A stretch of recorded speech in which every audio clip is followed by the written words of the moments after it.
बिस्मिल्लाहिर्रहमानिर्रहीम। Court reporters मौजूद हैं सुप्रीम कोर्ट में और गहमा गहमी यहाँ पर बज़ाहिर शायद नज़र ना आए, लेकिन एक अंदरूनी हलचल है जो कि जो जिसे कहते हैं कि बेंच और बार दोनों के अंदर जो है वो इस वक्त बपा है। और उसका जो माखज़ है वो वही आइनी तरमीम का पैकेज है जो कि पिछले कई दिनों से जो है वो यानी मौज़ूए सुख़न बना हुआ है। और इसमें क्या ये मामला ठप हो गया है या अभी ये जो आग है इसमें चिंगारी मौजूद है और ये दोबारा चिंगारी भड़केगी और आग की सूरत इख्तियार करेगी, क्योंकि इसको कहा यह जा रहा है कि जी ये एक जो मुखालफीन हैं इन आइनी तरमीम के, वो ये कह रहे हैं कि जी ये तो बाकायदा एक सुप्रीम कोर्ट पर अदलिया के ऊपर हमला था, इसको काबू करने के लिए, जजों को ताबे रखने के लिए और जजों से अपनी मर्ज़ी के फ़ैसले लेने के लिए, यानी वो इस तरह की तौजीह जो है वो पेश कर रहे हैं। इस तनाज़ुर में उसकी तशरीह की जा रही है आईनी तरमीम की। जबकि जो एक दूसरा ग्रुप है जिसे हम कह सकते हैं हुकूमती और उनके इत्तेहादी, वो ये कहते हैं कि जी ये तो बाकायदा यानी कि एक ऐसी तरमीम है जिससे कि अदलिया जो है उसमें इम्प्रूवमेंट आएगी।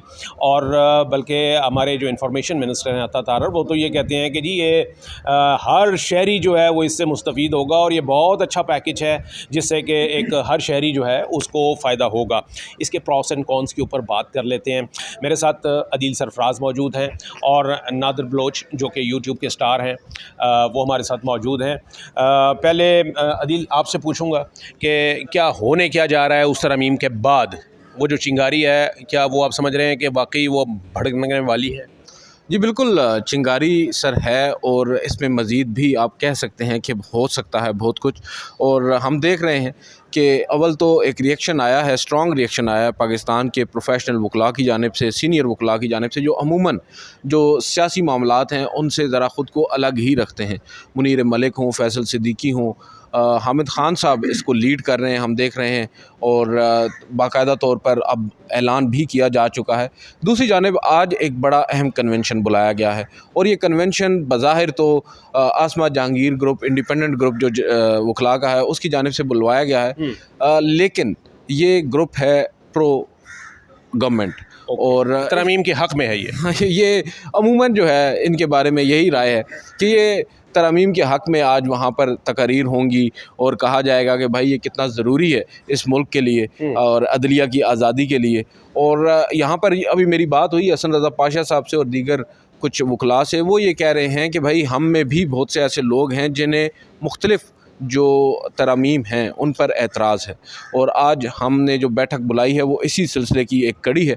मगर हमारी जहाँ तक अंडरस्टैंडिंग है वो यही है कि जो आज़म नज़ीर तारड़ साहब बतौर वज़ीर कानून पार्लिमान में कह रहे हैं, आज शायद उसकी तौसीक ही होगी इस वकला कन्वेंशन से। और बेसिकली इस वकला कन्वेंशन को बुलाने का मकसद ये है कि जो एक वकला तहरीक हमें उठती नज़र आ रही है उसको ज़रा गैर मौसर करना है और बताना है कि भाई ये तरमीम इतनी भी बुरी नहीं है जितनी इनको बुरा बनाकर पेश किया जा रहा है। ओके नादिर, तरमीम इतनी बुरी नहीं है जितनी नज़र आ रही हैं, आप क्यों इसकी मुखालफत कर रहे हैं?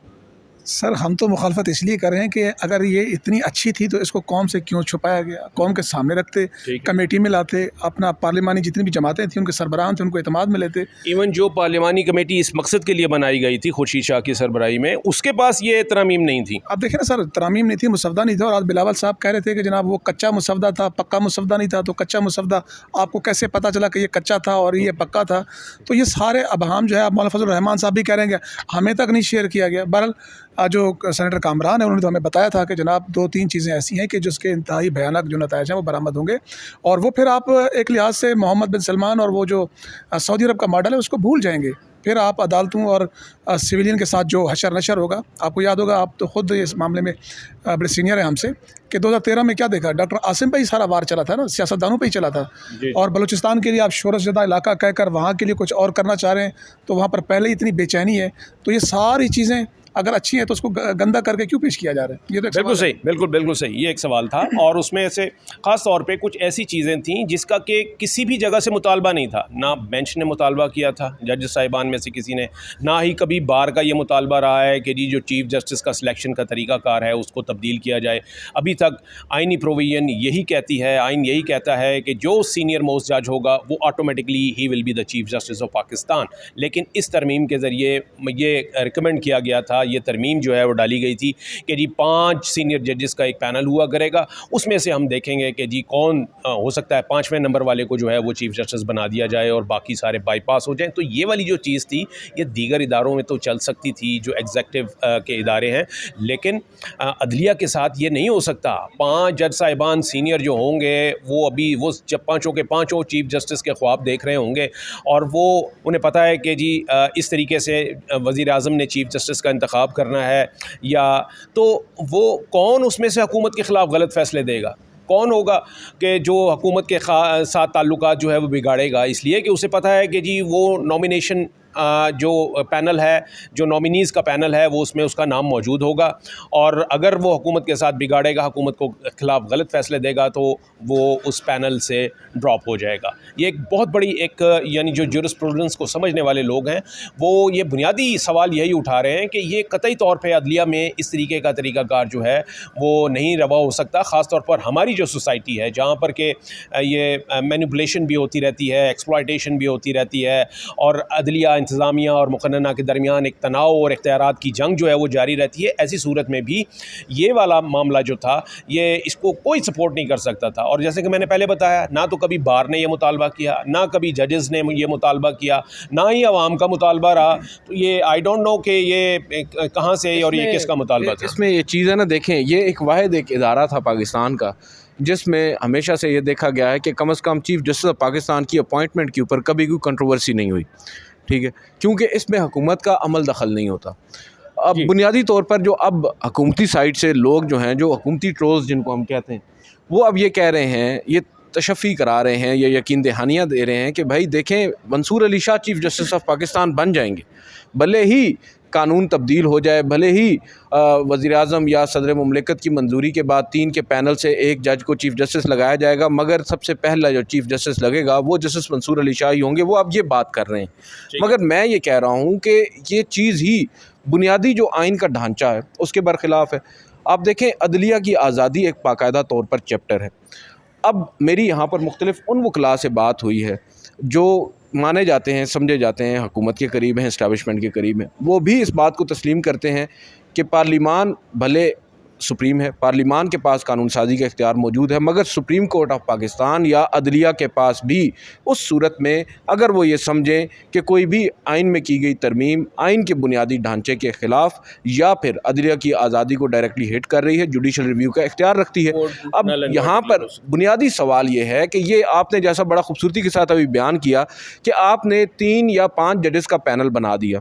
अब पैनल आपने बनाया नहीं, पैनल तो बनाया है, 3 हैं या 5 हैं, डिसाइडेड है। अब एक चीफ़ जस्टिस ने रिटायर होना है, उससे तकरीबन थैंक यू सर उसके पहले 2 या 3 महीने पहले से काम शुरू हो जाएगा।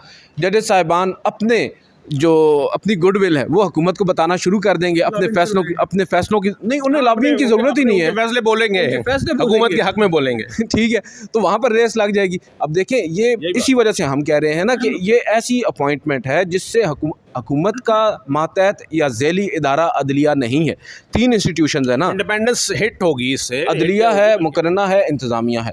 आप इंटरवीन नहीं कर सकते। ये कोई आपके मातहत फ़ौज का इदारा नहीं है जिसकी आर्मी चीफ़ की अपॉइंटमेंट आप अपनी मर्ज़ी से कर लेंगे 3 लोगों में से, किसी अच्छे 5 लोगों में से। ये एक चीफ़ जस्टिस ऑफ पाकिस्तान की बात हो रही है, अदलिया की आज़ादी डायरेक्टली हिट हो रही है। इसके बाद तो फिर आज़ाद अदलिया का तस्वुर ही ख़त्म हो जाएगा। तो मैं ये समझता हूँ वो लोग जो अब इस बहकावे में आ जाएँ, कल को चाहे वो पाकिस्तान तहरीक इंसाफ हो, इवन मौलाना फजल रहमान हो, कि अगर ये तसल्ली करवा दी जाए कि जस्टिस मंसूर अली शाह साहब जो हैं वो चीफ़ जस्टिस बन जाएंगे, लेकिन फिर भी मैं ये समझता हूँ कि इख्तिलाफ जस्टिस मंसूर या काजी फ़ायज़ ईसा साहब की हद तक नहीं होना चाहिए, नए असूल पे होना चाहिए। बिल्कुल ठीक। अगर असूल नहीं है तो फिर सर ये पूरी प्रैक्टिस जो है ये फ़ारिग है। बिल्कुल ठीक, बिल्कुल ठीक। नादिर, ये एक और भी मामला है इसमें कि एक फ़ेडरल कॉन्स्टिट्यूशनल कोड बनाने की जो है वो उसमें तरमीम जो है वो डाली गई है और नई एक फ़ेडरल कॉन्स्टिट्यूशनल कोड बनेगी, और उसके जो चीफ़ जस्टिस होंगे वो एक तो हुकूमत अपॉइंट करेगी और उसकी उम्र जो है वो 68 साल रखी गई है। तो सर बराह रास्त नज़र आ रहा है ना हमें क्या कि फ़ैज़ ईसा साहब को जो है आप नवाजना चाह रहे हैं, उनको अकोमोडेट करना चाह रहे हैं, और फिर वो सलमान अकरम राय साहब वाली बात के PTI के जो भी केसेस जाएंगे वो उनके पास जाएंगे। हाँ, और दूसरी फिर- कोर्ट में जाएंगे क्योंकि सारे कॉन्स्टिट्यूशनल हाँ। मामला आते हैं। तो इसका पॉलिटिकल कहीं ना कहीं लिंक तो बनता है ना। फिर एक जमात को जो यानी डैमेज, अगर हम इसको, मैं पहले भी कहता रहा हूँ, अगर हम इसको ये कहें कि जी ये जो तरामीम है ये पर्सन स्पेसिफिक भी हैं हाँ काजी साहब की वजह से, और एक- और केस स्पेसिफिक भी हैं पीटीआई की केसेस की हाँ वजह जी से। बिल्कुल एग्जैक्टली ऐसे ऐसे ही ही है। ऐसे ही ऐसे ही। तो अभी क्या फोर्सी क्या कर रहे हैं कि हो जाएगा ये, आप मतलब है ये तरमीम क्या फिर दोबारा आएंगी, ये सर उठाएंगे, या फिर अभी मामला जो है वो सारा शटर हो चुका है? सर एक बात तो वो है ना, दूसरी बात ये भी है कि जो अफराद अब रिलीज़ होकर बाहर आ रहे हैं, घरों को पहुंच रहे हैं, वो क्या बयानात दे रहे हैं, किस तरह उनको अगवा किया गया, किस तरह उनको, वो सादुल्ला बलोच साहब है, उसने अपनी जो कहानी रात बयान की है वो तो सुन के रोंगटे खड़े थे। उसकी बेटी, उसकी अहलिया, उसकी खाला को उठा के ले गए और किस तरह उसको बुलाया गया कि आप आएँ। और इस तरह अगर कानून साजी होनी चाहिए, क्या मैसेज दे रहे हैं सर? ये कानून साजी है कि आप एक जमात के बंदे तोड़ें। नहीं चले, वो एपिसोड, वो जो इस वक्त क्लाइमेक्स था वो तो मुझे- गुजर गया। अब हाँ, क्या मुझे- दोबारा ये वाली सूरत हाल होगी रात कि बिलावल के बयान से आप अंदाज़ा लगाएं तो वो क्या कह रहे हैं? वो कह रहे हैं कि अगर मौलाना साथ दें तो फिर तो हमें किसी की ज़रूरत नहीं है, फिर हम ये कर लेंगे। अगर मौलाना ये चाहें कि वो पीटीआई समायत अपोजिशन को भी साथ लेकर चलें तो फिर शायद ये आईनी तरमीम हो ही ना। तो आप सारी और अगर ये लायर्स मूवमेंट शुरू हो जाती है इसके अगेंस्ट, तो फिर आप समझते हैं कि ये मेरा काम मुश्किल हो जाएगा? ये बहुत ज़्यादा मुश्किल हो जाएगा और असर पड़ेगा इसका। लेकिन प्लाटों को भी ज़रा जहन में रखें, और जो 3 दिन हो गए अभी तक जिन्होंने मौक़िफ़ नहीं दिया और आज वो कन्वेंशन करने जा रहे हैं, तो कहीं ना कहीं प्लाट भी इस सारे मामले में तोड़ने में, तकसीम करने में। प्लॉट भी हैं, ब्रीफ केस भी हाँ, हैं, briefcase और बहुत भी हैं, सारा, चमक बहुत का इस्तेमाल होता है, हाँ आपको जी, पता है, हाँ जी, तो ये सारी चीज़ें और वीडियोस भी होती हैं। एनीवेज जी, बात यह है कि होती हैं या नहीं होती तरमीम, ये आने वाला वक्त बताएगा। लेकिन एक बात ये तय है कि जो एक आप स्मेल करते हैं ना एक चीज़ को, एक जो वाइब्स आपके पास आ रही होती हैं, और आप इंडिपेंडेंट होकर अगर सोचें तो ये वही वाली बात है कि ये एक तो ये पर्सन स्पेसिफिक लेजिस्लेशन, दूसरी ये केस स्पेसिफिक लेजिस्लेशन, और तीसरी बात ये कि ये अदलिया को जो है वो अपने काबू में करने की कोशिश है। अब कौन इसको काबू करना चाह रहा है और क्यों करना चाह रहा है, ये बात जो है हम नाज़रीन के ऊपर छोड़ देते हैं। जी बहुत थैंक यू।